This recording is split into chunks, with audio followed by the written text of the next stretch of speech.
Nikki Heron from Norham School. Norham is in South Shields, up in Tyne and Wear. North Shields, Shaka. Did I say South Shields? My goodness, other side me. of the North river. Shields, of course.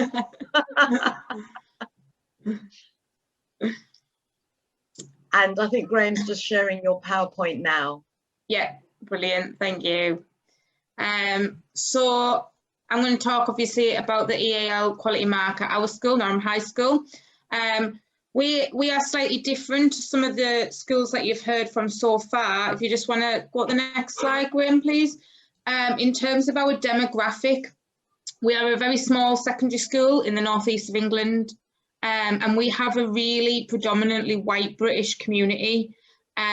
So until recently, we have had very, very few pupils with EAL over the years. So we had a sudden increase last year of families joining our community in our school with EAL, mainly asylum seekers, which saw us have a 56% increase of intake of pupils with EAL from 2019 to 2020. And in total now, they make up 10% of our school roll. We now have 13 first languages other than English in the school. And these things led us to a full internal review of our EAL support provision. We didn't have an EAL lead. We didn't have any provision really, because it wasn't something that we needed in our school. It wasn't the demographic that we had. So this was all very new to us, and it led to us in a new robust EAL policy, and myself taking the lead on that and upskilling myself to develop that provision in the school. I'll have the next slide, Graham, please. Which led us to the EAL quality mark. This was a completely newly developed provision. It was something I'd done lots of CPD about, I learned lots about, but again, not something we were experienced in. So once we developed that provision, we wanted some verification that we were doing it right, and that we were serving these young people appropriately. We wanted to share with our local community the work that we were doing to develop our provision, and that, you know, pupils with EAL weren't just coming in and not getting that support, and that we were working really hard to set that provision up for them.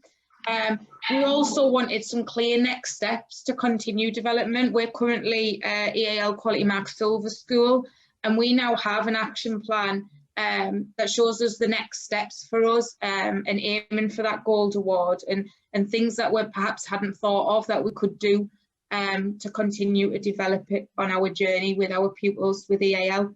I'll have the next one, Graham, please.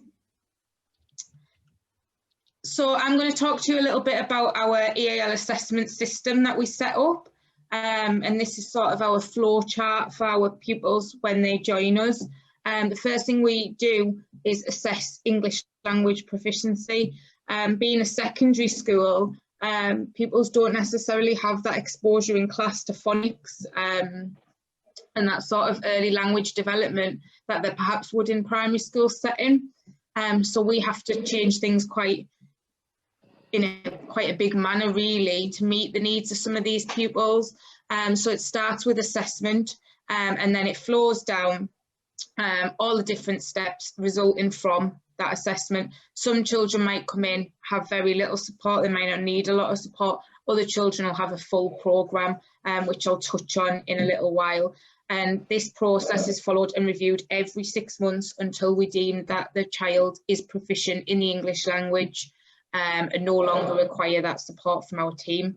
Behind this flow chart is a whole EAL hub, and we'll have a resources hub with tons and tons of resources that we've gathered from different colleagues and working with other schools. Our pupil parent carer voice, which we use to inform provision, and I think most importantly for us has been regular staff CPDL and the opportunity for teaching staff in particular to become more skilled in teaching early English language development. I'll go the next bit, Graham, please. So what we do is we've worked closely with our local MTAS team in North Tyneside, and they have a proficiency scale that's based on the DFE proficiency scale, and we've used and adapted that to meet the needs in our school. This is an assessment of writing, reading and speaking and listening. Often we have children who could come in and might present verbally as quite strong in the English language, but they can't read or write the English language because they haven't been through that schooling. So this really lets us drill into the different level of English in those 3 key areas. So like I said, every pupil is assessed using this scale on entry, and again every 6 months until they reach stage 4, where they are competent in the English language. Behind this system is the markers that we use for reading, writing and speaking and listening. They can be found on our EAL policy, which is on our school website, and I'll share those details with you. I know someone's just asked that question, so you can see how we assess that. The initial assessment steps, we use The Boy Who Cried Wolf, and we use that because it's a very visual story. It's got some easy to understand language in it, which really allows us to drill into that sort of early language development. We get the facilitator to read the story, and we ask a pupil to recall information. We then show the pupils the images in the book, and again ask the pupil to recall the information, and then can compare the difference in response from when they just had the written text to when we added that visual resource to it. And we can see the difference in their understanding from the visual resources. We then ask people to read this out loud. Obviously this is tailored to each child. If we've got a child who's recently joined us in perhaps quite traumatic circumstances and are not ready to speak out loud, we wouldn't enforce that. We would wait and come back to it when that pupil was ready. And we then ask verbal comprehension questions, which allows us to work on the speaking and listening. And then we ask the pupil to retell the story in their own words in writing, which gives us the written part of the assessment. So back from that book, we can assess reading, writing, speaking and listening. The next steps, if a pupil is at stage 3+, we would then implement our own assessment system for single word reading, comprehension and spelling, because they would have that level of English that would be able to be assessed accurately, and again inform their curriculum. The next slide, Graham, please. And that brings us back on the cycle. So once we've got that English assessment, I'll just go back one, sorry, yeah. Once we've got that English proficiency stage, that informs what we do next. Whether we contact our local NTAS team, we create one-page profiles for pupils who have an English language proficiency below stage 4. I'm going to talk very quickly about them in a second. Then the differentiated teaching strategies, which are used in class to support language development, access to bilingual dictionaries, do this either online, and all pupils receive a hard copy as well.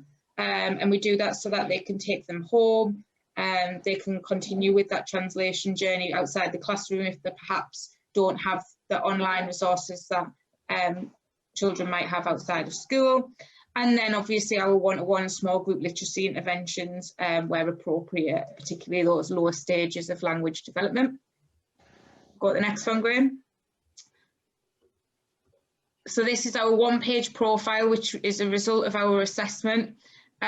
So it starts with a little bit about me, which gives all the teaching staff a little bit of background information about the child, which comes back to what Charlotte was saying earlier, about the background and experiences of those children beyond just their academic experience. So it lets us know what their journey to the UK has been like, and what their family situation is, which helps the staff to differentiate what they're teaching in the classroom. Strategies identified to help the pupil, and things that the child can do. So every child, this is completed for every child. So even if a child has never spoke a word of English, we will work with the child to identify things that they can do, and things that they like to do, so that teaching staff also have that as well. We have the competency scale on the bottom, so staff can see the level that the child is at, and key people who can help the child. So if a teacher was perhaps wanting some advice on how best to support the child, they can go and see those key people to seek that advice.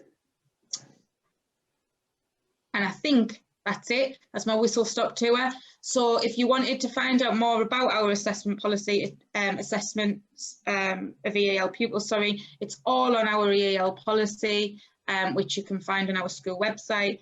And you can contact myself and the head teacher via Facebook. We have our Norham High School Facebook page, and I've got Norham SENCo, and we'd be happy to share that information with you and offer any advice that we can. Thank you. That was brilliant. Thank you, Nikki. And I just want to pick up on one of the things you said, Nikki, about the fact that going through all the criteria in the quality mark has helped you plan your next steps, because with it being graded, it tells you where you're at, but then it also tells you where you need to move to next. And I think that that was a really good point that you mentioned. It was really useful for us. Brilliant. Thank you.